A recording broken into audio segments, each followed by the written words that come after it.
From Ramsay Street Sweetheart. Half the battle is getting people to become familiar with you, and Neighbours certainly did that. To pop icon. Legend has it, Pete was like, you've got to write a song first, you've got to do it today, and someone said she should be so lucky. Join us as we deep dive into the eras of Australia's Queen of Pop. This is Eras, Kylie Minogue. She was an actor turned bubblegum pop princess. People don't give you credit for being commercial, but I'm sure there's a lot of people out there that are all art for art's sake that would kill to be played on the radio or to have fans writing to them or to have a #1 hit. Then she was searching for a new identity. I wasn't trying to get away from my younger fans, I was trying to extend my audience, and I don't know if that is possible. And then she came back in the early 2000s with Spinning Around, and that just began the whole second wave of gloriousness of Kylie Minogue. I adored the Spinning Around era. The hot pants, the dancing, the just beautiful pop music she was making around that time. My favourite Kylie era is, I think it probably is that Spinning Around sort of phase. I feel like there was such a celebration that Kylie was back. I'm Scott Mills. You're about to listen to brand new Eras Kylie Minogue. To hear longer episodes with vintage Kylie anthems and performances from the BBC archive, listen on BBC Sounds. As the new millennium approached, Kylie Minogue was back. Of course, she'd never really been away. After leaving a lucrative relationship with synth-pop maestros Stock Aitken and Waterman in the early 90s, she'd signed to trendy dance label Deconstruction Records. There, she'd been reborn as the genre-hopping entity known to some as Indie Kylie. Her 1997 album, Impossible Princess, featured rock, dance, pop, and trip-hop influences. The trouble is I like doing so many different things, and if I had to choose one song on the album or one style of song and do a whole album like that, I think that would be more of a lie than doing what I felt like doing.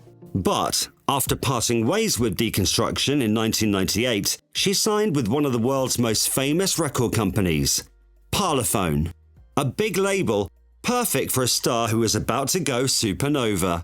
Here's Kylie with Dermot O'Leary back in 2018, looking back on the dawn of that new era. When you went back and you signed to Parlophone, how did you work out what that sound was going to be? Because we just all knew. That in itself was going to be a risk. So can I go back and go... No, I don't think any of us thought that was a risk. Really? I'd had enough. I even had Nick Cave saying to me, where's the pop songs? Okay, right, yeah, where are the pop songs? So the move to Parlophone, we're all saying the same thing. Let's do pop, like mega pop. Kylie's debut with Parlophone in the year 2000, Light Years, delivered on that promise. Spinning Around, the lead single from that record, catapulted her to the top of the charts for the first time since 1994. The song, with its lyrics about reinvention and moving forward, was the right tune for the right moment in her life and career. But the video, featuring a glammed-up Kylie dominating the dance floor in a pair of show-stopping metallic shorts, took on a life of its own. In 2002, Kylie told Michael Parkinson all about the origins of those golden hot pants. You had this extraordinary business of reinventing yourself every so often. Is that a conscious decision? Just so sit down and think, tomorrow I'm going to wear those gold hot pants and be shown somebody else. Who was inspiration, and inspiration is the word, were those gold hot pants? The gold hot pants, I almost sent the gold hot pants out to do their own interviews because at the time it was all about the gold hot pants. Fine, you go out and you do the work, okay? All I ever do is talk about you.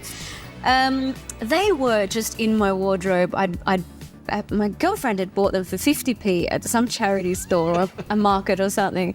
And I'd been in LA at the house having a fantastic time. And I was getting close to doing the video for Spinning Around, getting more and more calls, more and more frantic.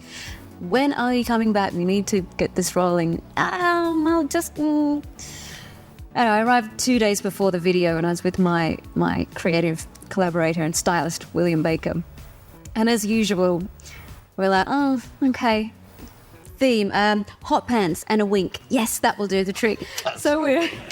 And he says, whatever happened to those old gold hot pants he had? If you can find them, great, because they're somewhere in the wardrobe. To the British public, the hot pants became a sort of symbol for the all-new Kylie Minogue, the distilled essence of an empowered, fully realised pop star. Kylie's third era had officially arrived. Singer Jessie Ware. There's a reason she stays and remains relevant, is because she knows she works with the kind of zeitgeist of what is feeling right in the world, and that she's kind of her greatest A&R, right? And I think that there is a stronger need for women to reinvent themselves. However, when I look at Kylie, it never feels desperate. It never feels off. It kind of feels exciting, and I think there's fun to be had when you change a look or a sound. But first and foremost, Kylie is a pop star, and I think she knows exactly who she is. Jessie knows what it takes to fuel this kind of reinvention. I think what Kylie does is she gets brilliant creatives around her. And that's taste levels, that's coming from Kylie. And Kylie knows how to work with the best. She seeks them out. The follow-up album to Light Years, 2001's Fever, continued Kylie's all-out assault on the charts. The album's lead single was Can't Get You Out of My Head. It would become Kylie's signature tune, a timeless, pristine 3 minutes 50 of electro-pop. It went to number 1 in 40 countries. The creative forces behind the track were songwriters Rob Davis and Kathy Dennis, who were put together by their management company to come up with new songs for pop stars in the market for a hit. At that point, there was no idea of who it was going to belong to or anything. More than 20 years on, Kathy remembers an unusual writing experience. Really, the song was quite wild and quite organic, the whole process for that one.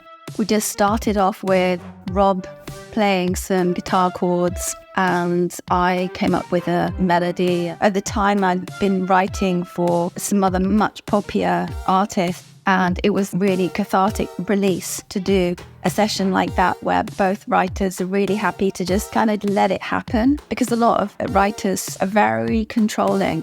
In the studio, Kathy and Rob let their imaginations run wild, drawing on the music they loved most. We were writing a dance song, we knew that, and so there are a few constraints within that, as in, you know, the pace of it and the feel of it, but I did feel like we were trying to do something different with dance music. When you're writing music, there are triggers, and they're not obvious triggers. They can re-censor a memory, and somehow the Kraftwerk thing kind of came into my head, and that was a line that, on the keyboard, that goes da-na-na-num, ba-na-na-num. So the sound of it and the line were definitely inspired by my love of Kraftwerk. And sometimes inspiration springs from less glamorous arenas. I remember taking a couple of wee breaks, restroom breaks, and I normally find during the restroom breaks that they're a big part of the creative process because I've totally detached at that point.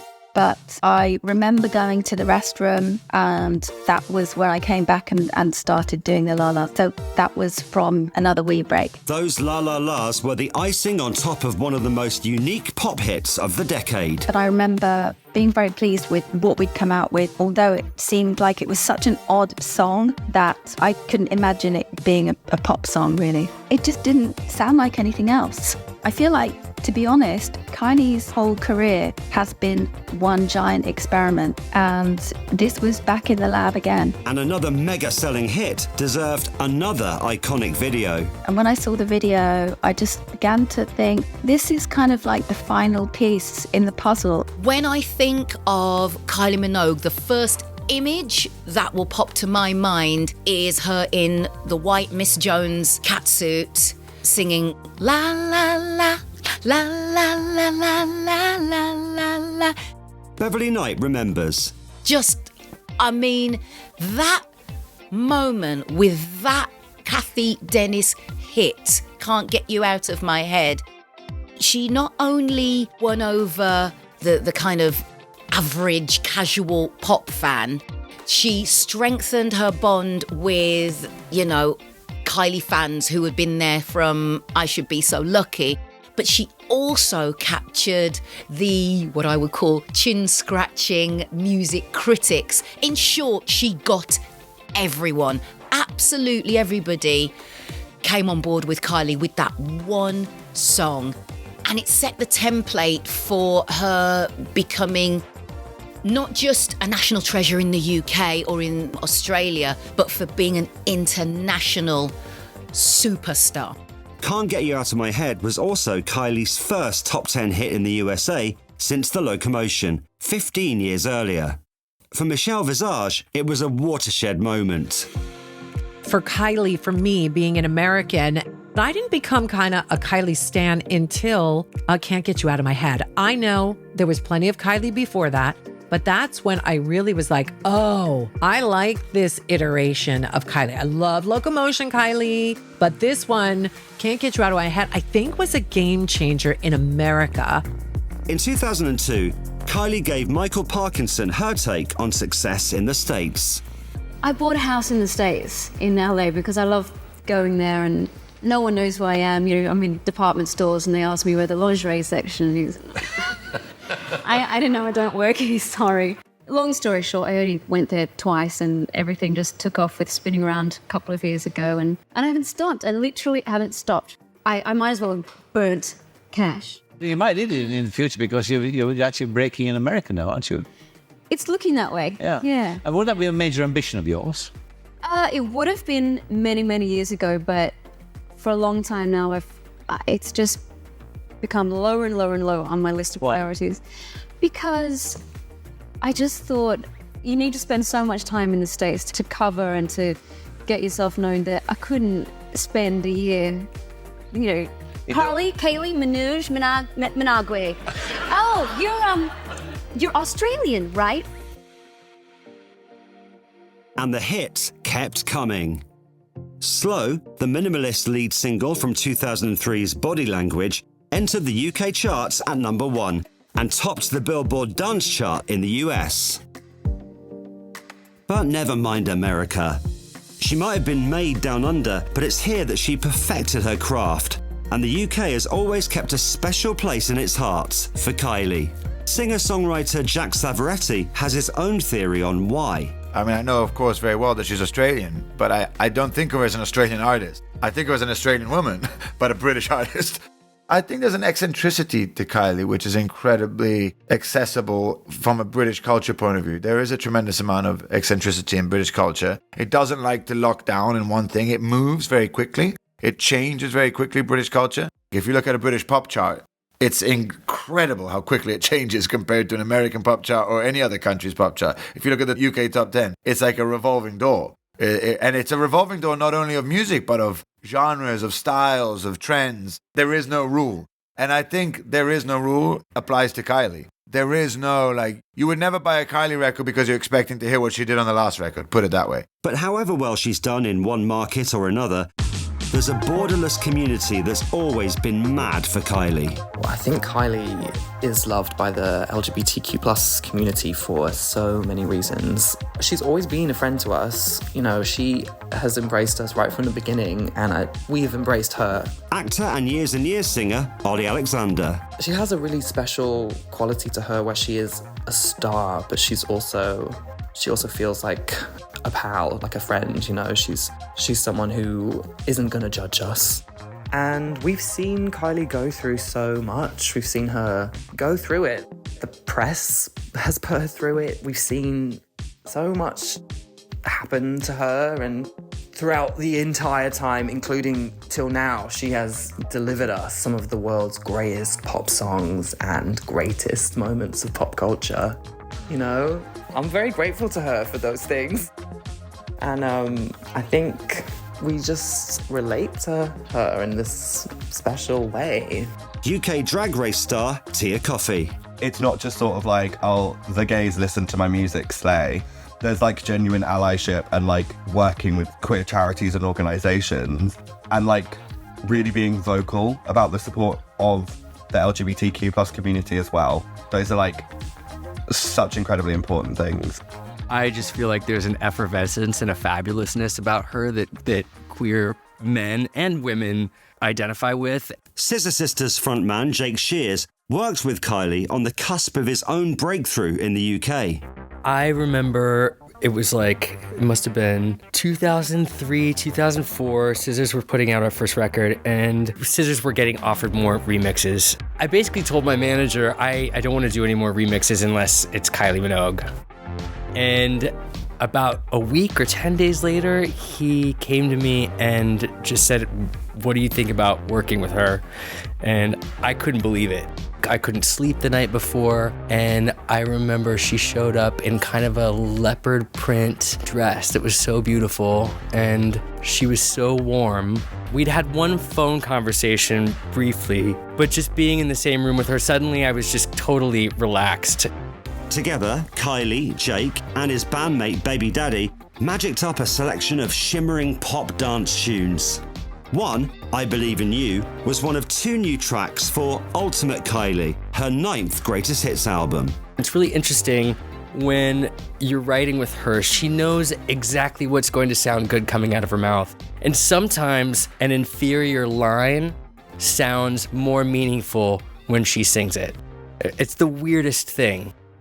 But that's why I think she is the purest pop star, because she can take these lyrics that on paper you're looking at and being like, this isn't that great. But when it comes out of her mouth, there is a magical, effervescent quality that gives it an entirely new and profound meaning. In 2005, Kylie was about to embark on the 8th tour of her career.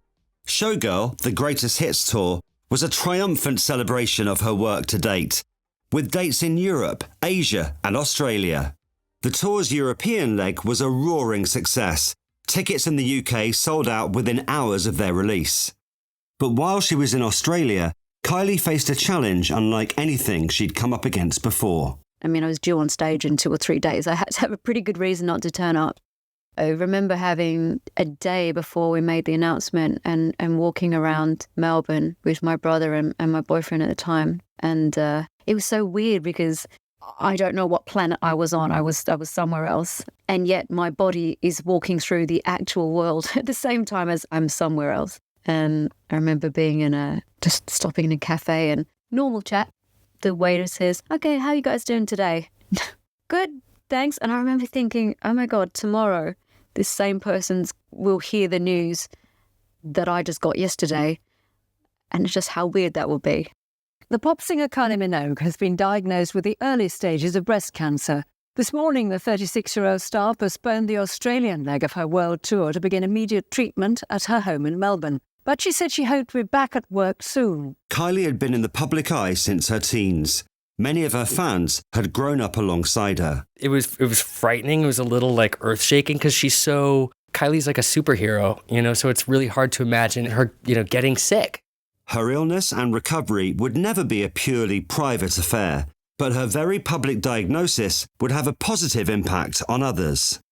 When people saw that Kylie Minogue was fighting breast cancer and she was so open and real about it, I think it gave hope to a lot of people out there who also struggle. Kylie's then Parlophone label mate, Beverly Knight, remembers. It gave that movement a real push because someone so known, so loved, was also, having this battle. And so publicly, that in itself, I think, helped a lot of people out there to check themselves, to check loved ones, and to, move forward with that fight. In 2020, Kylie joined Kirsty Young on Desert Island Discs to look back on that time in her life. Have there been times that you've thought, I don't want to talk about this? Yes, to be honest, yeah, there are times. It's hard to talk about it in little sound bites or just kind of to kind of gloss over it as I'm trying to do now, because it's a deep subject and it's a deep experience. But it was a fact, it happened, and to this day I still have people come up to me and share those kind of stories or thank me for being an inspiration to them, and then I think that's great because I had my inspirations, and you really benefit from having someone to look up to or someone to ask very practical questions. On one hand, it didn't change too much because I didn't decide I wanted to change my lifestyle or change my career. I was actually more determined to get back and do it, and I thought, I'm not done yet. I'm not finished. This is not where I want to say goodbye. Kylie had surgery and chemotherapy and was officially in remission by 2006. Jake Shears remembers. Scissor Sisters were playing Trafalgar Square, and I think it was the first time that she'd been out in public, really. And she introduced the band, and it was so thrilling. It was so exciting to see her with a smile on her face and looking so beautiful. And I just remember that night just being one of the happiest nights of my life. And I remember us going back into St. Martin's Lane Hotel and just jumping on the bed nonstop. It was very celebratory. Just over a year after her diagnosis, she was back on stage with Showgirl, the Homecoming Tour. She'd staged her greatest comeback yet. By 2007, Kylie was back with X, her 10th studio album. In a one-off special for Radio 2, she sat down with David Tennant to talk about how the last few years had influenced the music. It has played a big part in this album and some of the songs where I address that. And, you know, I'm not that far from that period, from diagnosis. Sure. So anyone who's been through it they're probably listening at home now going, I know what she's saying. It does take time to process all of that. Of course. But did that not make you a bit wary about coming back as soon as you did? No, because I was still and down for the period that I had to be. And then I don't think, for me anyway, beyond that, you don't sit and lie and wait until suddenly you feel better. You have to get back. And for some people, that means ditching their job, going to India or, you know, adopting a new lifestyle. Yeah. But for me, it was quite reassuring that what I wanted to do was come back and do my job. And that was a therapy in itself, I suppose. Yeah. Yeah, of course. Do you think your music has changed as a result? I think my delivery has. For some reason, when I listen to the album, although there's different vocal delivery depending on the track, but it feels very at ease for me. And I mean, it's probably something no one else would notice because I can hear every intonation in my voice. It just seems the recording was easy. Does he think you're a better singer as a result? Yeah, I think I am. Yeah? I mean, I think what has made me a better singer is touring, where you just have no choice. You better get your act together. Right. And having just come off that tour. You've got the lungs of an ox. Maybe. Later that same year, Kylie fans and sci-fi fans were delighted when it was announced that Kylie would be returning to the small screen, playing interplanetary waitress Astrid Peth in the 2007 Doctor Who Christmas special. The casting came as a surprise to the TARDIS team. David Tennant. Well, none of us could really believe it, I think, because she's showbiz royalty, was and is. And at the time, it just felt hugely exciting. And of course, she was coming to join us for a Christmas special. And what could have been more festive and more special than having Kylie Minogue on the TARDIS? It very much came through the connection with Will Baker, who's her longtime collaborator, who is an unashamed Doctor Who fan. He's a proper dyed in the multicoloured scarf Whovian. So we knew that Will was sort of campaigning for her to join the show, but we didn't realise that she was going to be quite so receptive. At the time, Kylie's friend and creative collaborator Will Baker reflected on the similarities between the Aussie pop phenomenon and Gallifrey's finest. The kind of character of the Doctor and how he regenerates and has all these kind of like different incarnations that are very stylistically different is similar to how a successful modern pop star evolves throughout their career. We always talk about these different kind of incarnations that Kylie has had over the ages. Everyone was terribly thrilled because she's more than just a human. She's a sort of icon of the pop culture. That must be very difficult for her to carry with her, although she seems to do it with great charm and alacrity. But when she walks into a room, when she walks into that read-through for the first time, there's a ripple of excitement from everyone that one is in the presence of pop royalty. Like the Doctor, Kylie has become part of the tapestry of British pop culture. Her noughties era, a decade of incredible highs and devastating lows, skyrocketed her to national treasure status. In Kylie's next incarnation, she'd make the most of it. She'd reinterpret the classics. I have to kind of jig my brain because I'm so programmed to perform some of these songs in a certain way. She'd dominate new stages. All of this really is a bit of a warm-up for Glastonbury, isn't it? Yeah, and it's the legend slot. And, you know, I keep calling it the afternoon slot just to try and take the pressure off.